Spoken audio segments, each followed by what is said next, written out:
more is there to say, really? Look at this. It's not even 6 a.m. yet.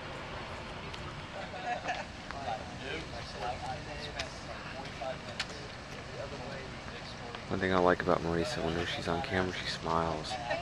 See? It's freakish. I don't know how anyone can smile at this time of day. If I wasn't still exhausted, I'd probably cry myself, but well, there you are. I guess if you're going to get up in the early hours of the morning and, well, what more do I need to say than that? You're going to get up in the early hours of the morning and run around for miles. You know, you're doing it for your fellow man, and you know, people like Ryan that's got cancer and is fighting it. It's like Marisa said before. It's like, yeah, this really isn't anything at all. 11 miles. I don't know how long. No watch. Marisa's Garmin watch that kind of helps her monitor miles is, well, let's giving up on her. Fascist.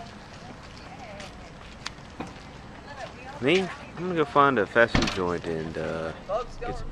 Alright, well, it's been 2 hours and about 45 minutes since Marisa started her run. I've managed to write 3 articles in that time. Seen a lot of buses come in. It's at a bus stop. You know, Rodney Dangerfield once described Florida as like a sauna, but with gnats. And these people are going to get up and run around in it, and it's like, okay. But you got to think for a second. All kidding aside, all sarcasm and jokes aside, these guys are these are the pillars, the best kind of folks you're going to want to have around. Because think about it for a second. They could have stayed at home in bed on their fat duffs like me.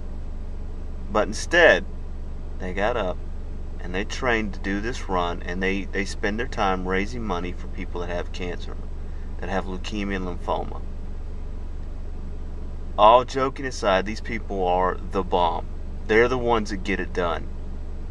The only bad thing about these people, in all honesty, is that there's so few of them. Go team. And go. Well, I did my 11 miles today. The first 5.5 were really easy, actually. Nice, slow pace, did really well.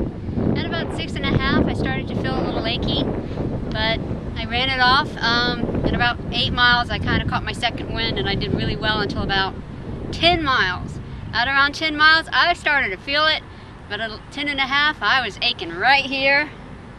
Very sore, but I finished up the whole 11, and... Did you make it in time? Time for what?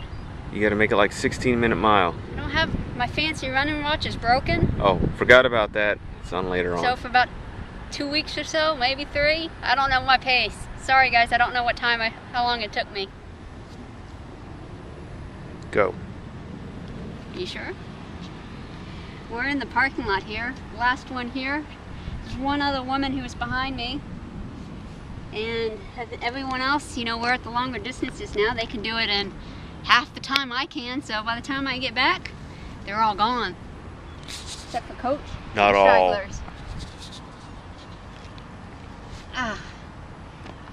And this is my nice sweaty feet. Every week, my calluses get a little bigger. She says I have weird hobbies and interests.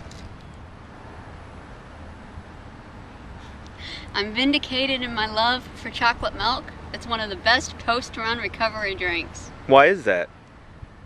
I don't know, but it's tasty. Well, Jason is going inside to buy ice for my ice bath. I'm waiting here because I think if I moved, I don't think I could get back in the car. My legs are really starting to tighten up. I actually think I'm looking forward to the numbness of the ice bath.